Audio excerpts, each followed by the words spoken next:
Hello friends, good morning. आज আমি সকাল সকাল চলে এসেছি আবার রান্না নিয়ে। তো আজকে আমি বানাবো নিরামিষ তরকারি সব রকম সবজি দিয়ে। তো চলো দেখে নাও আজকে আমি নিরামিষ তরকারিটা কেমন বানালাম।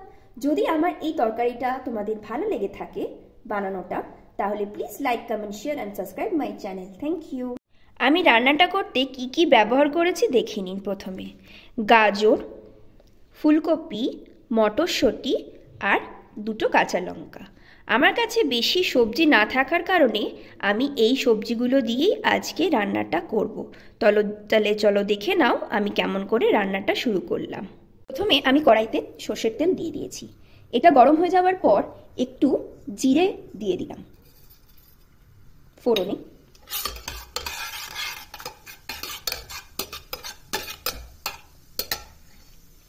দুটো কাঁচা লঙ্কা দিয়ে দিলাম।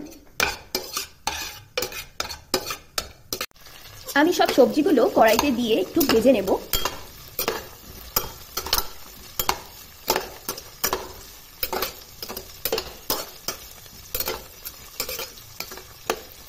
ভেজে নেওয়া হয়ে গেছে।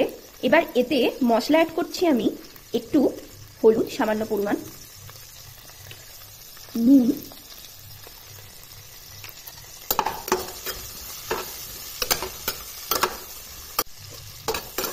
সবজিগুলো একটু মশলা দিয়ে কষিয়ে নিয়ে ভাজা ভাজা হয়ে গেলে মটরশুঁটিটা ওটাতে দিয়ে দিলাম। মটরশুঁটিগুলো দিয়ে দিলাম।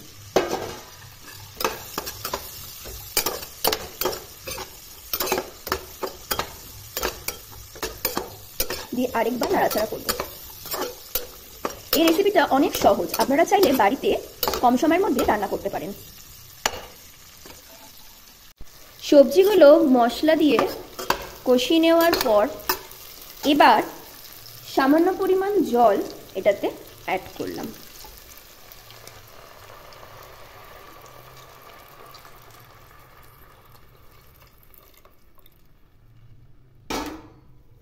দিয়ে একটু নাড়াচাড়া করে নিলাম।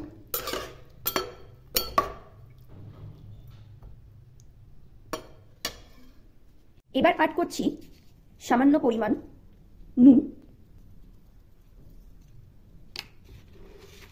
চিনি অ্যাড করলাম। দিয়ে আরেকবার নাড়াচাড়া করে নিলাম। এবার আমি তরকারিটাকে ঢেকে দেব। দিয়ে গ্যাসের ফ্লেমটা একটু বাড়িয়ে দেব। এবার আমার আস্তে আস্তে সবজিগুলো সেদ্ধ হতে থাকবে। এবার আমার সবজিগুলো সেদ্ধ হয়ে গেছে। এবার আমি গ্যাসটা অফ করে ঢাকনাটা খুলে দিলাম।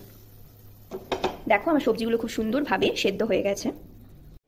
আবার দেখা হবে নেক্সট ভিডিওতে। So thank you so much.